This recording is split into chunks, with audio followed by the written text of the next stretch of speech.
Hey everybody, good morning. Got some books to review. It's actually early morning around 4:26 here.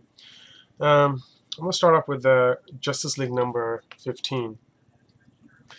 This issue was pretty good. Starting off with the Navy actually, they launched a lot of missiles actually towards the sea, but they didn't do it. It was done like it was like a malfunction kind of a thing, but they tried to figure out. Um, but it was just launched without them doing anything. And then what happened was the course of the missile was changed to go to the deepest part of the sea, and that's where it seems like that where Aquaman's place is. It seems like the missile's headed, and it hits. I don't know if it's Aquaman, but it's somebody on a seahorse right here, and the missiles actually hit them, and it just takes them out. Then you have Clark Kent trying to show Wonder Woman how to live a normal life, and Clark Kent's like, you know what, hey, I got the glasses for you here. You should, try them on. Which is the glasses right here. You also have Cyborg. His dad somehow pops up, mysteriously pops up to help him with something. But the main story starts off with Batman trying to stop three criminals on the speedboat. And as he's headed there to do it, you have Aquaman that pops up to help him. Um, and the reason Aquaman came was to ask Batman for help.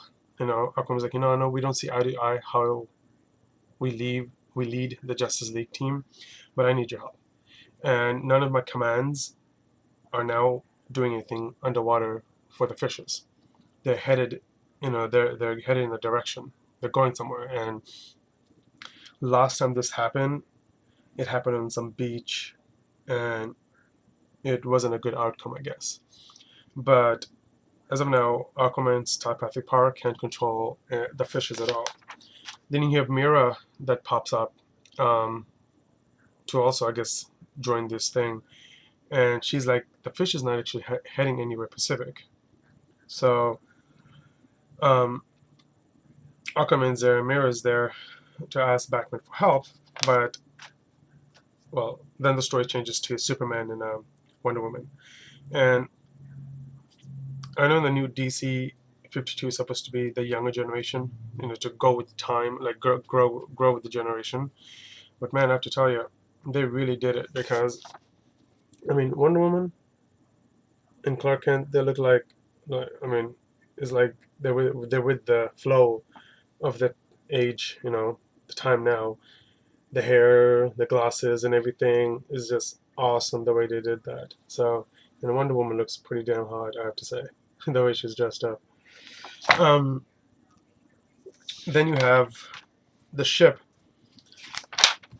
that Batman mentioned was the Mavis ship. So now the water is just rising up and heading towards the city, and the ship Mavis is with them, and that ship is humongous. So as you can see, so Superman sees it, Wonder Woman sees it, so they just like change immediately and go after the ship. And as the ship is coming and is thrown by the water, Superman and Wonder Woman just catch the ship in air. It's pretty cool, right there. I mean, they just catch it in air. Um, so they're doing their best right there to hold the ship. And Superman's saying, Wonder Woman's like, that water is just coming, it's going to destroy the city, the way he's headed. So Superman says, you know what, the ship is actually going to help us stop the water as a shield. So you have Wonder Woman, then you have Lois actually, um, Lois and Jimmy. Jimmy gets to safety, but Lois couldn't. So this guy named, what's his name? Volko? He's, I'm assuming he has superpowers because this guy just grabbed Lois right here and just jumped across Superman and Wonder Woman and then landed. And I mean, he's okay and everything, but And now the Aquaman is looking, he's like, holy crap, you know, that it's the Atlanta war plans. And I guess with the missile that actually went in the deepest part of the ocean and hit, the Atlanta's war plans has started. It's a plan, I guess, that happens when Atlantis is threatened. And the person who made that plan was Aquaman, who made it.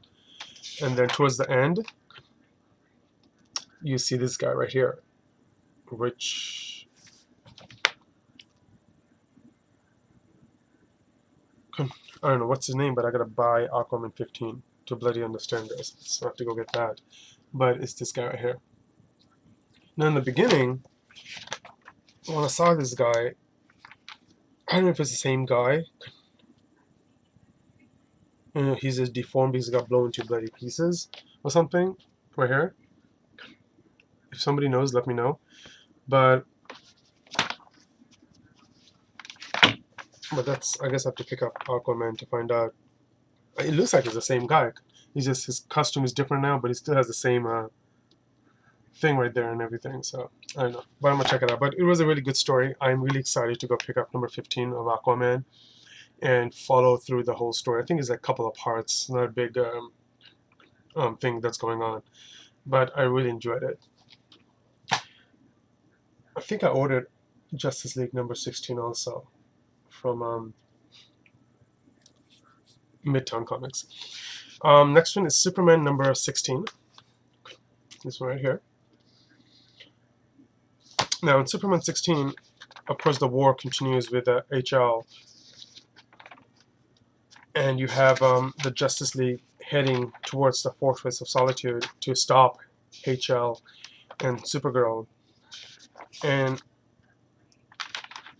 as they're headed there, Superboy actually is wearing that suit, the new suit that Superman is wearing in the movies and the comic book, and he's just kicking ass. It's like it's really, you know, he's really getting the hang of the suit. You got Batman and everybody else there, so Superman, you know, HL is like, no, you don't have to really do this. You know, I'm gonna, you know, my dream has been to bring Krypton back, and no matter the cost, you know, and the sacrifice. And Supergirl's like, sacrifice? What do you mean sacrifice? I don't think there's a lot of sacrifices there. But, you know, the smooth person HL is, you know, he takes he convinced Supergirl, no, it's nothing, you know, nothing big. Then you have Superman, who just bum rushes him right here and just starts tearing him apart. And then the coolest thing was Supergirl versus Superboy, actually. As Supergirl is heading towards Superman to stop him, or something like that. Yeah, you know, Superman's like, you know what, Kara, if you don't get away from me, something like that, you know, I will hurt you, you know, and I'll be forced to hurt you. And then you have Superboy saying forced. He's like, I'll be happy to do it for free. So he comes and he grabs Supergirl by the hair and just plants her face first right in the ground for what she did to him. So as the fight kind of begins, then HL, he transfers the base somewhere else. So the base disappears where they are, and he just moves it to the structure. He moved the fortress somewhere else, yeah. So Superman thought, you know, that he moved them, but in reality he moved the whole fortress somewhere else. So as the plan goes in motion, the machine is starting to shoot the light and starting to, you know, do its thing. Even the Oracle here comes in play, and, you know, everybody's shocked. You know, you got Oracle now here, and who's just like, what the hell? Even Lex Luthor in jail is like, holy crap, you know. So we'll find out what happens in what issue is the final. Oh, so next issue in Superman 17, we'll find out what happens. So it's been a really interesting story, and, you know, it's been okay. But I'm definitely gonna continue to pick it up to see what happens with that character. The last one is that picked up because I heard good things about it. Then I was watching Sleepy Reader's video, and he kind of dropped it. So I don't know, but I mean, I'm gonna probably pick up 2 more issues and see how it is. Judge Dredd by IDW, #1.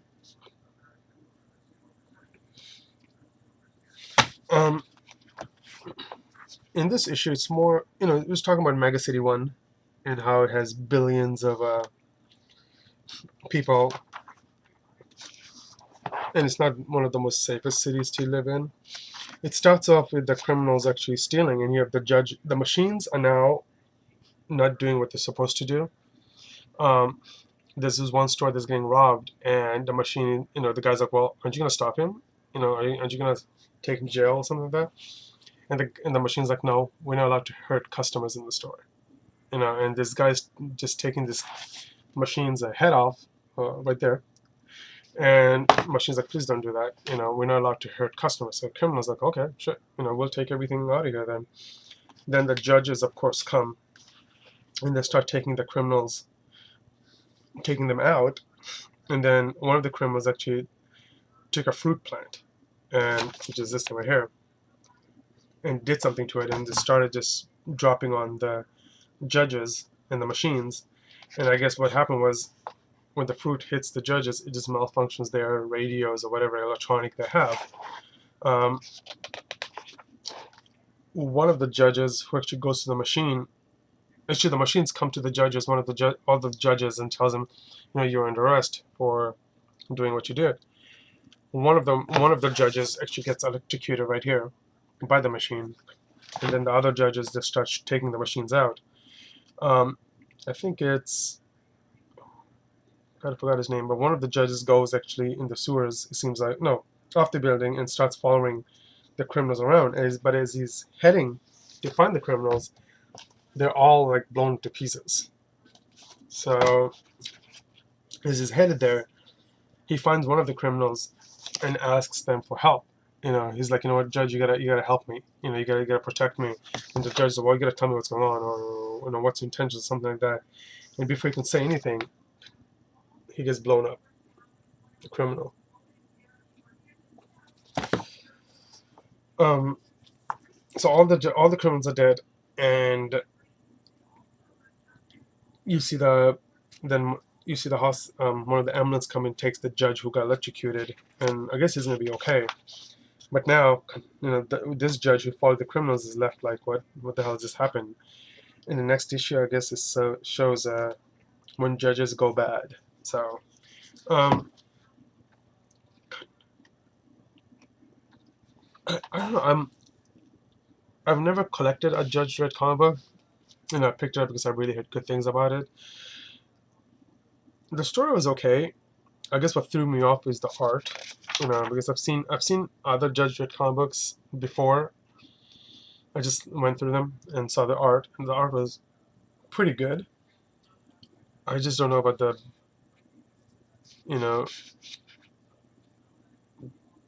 big armors and stuff like that. It just makes it look weird. But I'm gonna pick up #2 and #3. Give it a chance. Something new that I'm, trying to get into, and hopefully, if it doesn't work, it doesn't have any. If it does, something new to read.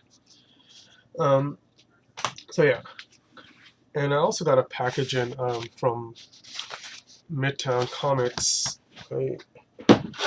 I ordered a bunch of stuff. I just don't know what's in this bloody box here.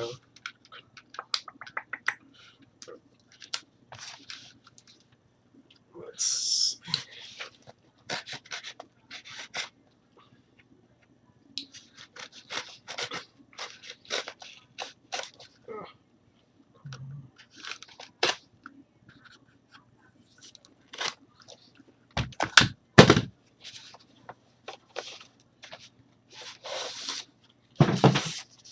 Okay.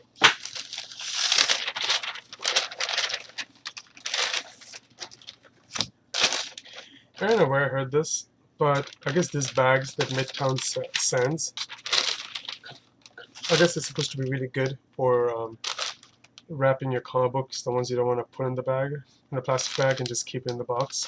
But I don't know. Okay. Oh, cool. So, actually, I do have number 16 now. I read number 15, and now I have 16. So I got Justice League 16. This cover here, I think it's a variant cover. I'm not bloody quite sure. So this is pretty awesome right here. Oh, sorry about the glare. There you go. And then I got the blank cover. So when I go to the Comic-Con or whatever, I can get this thing drawn. Yep. So there you go. Alright guys, thank you so much for watching, and have a wonderful week.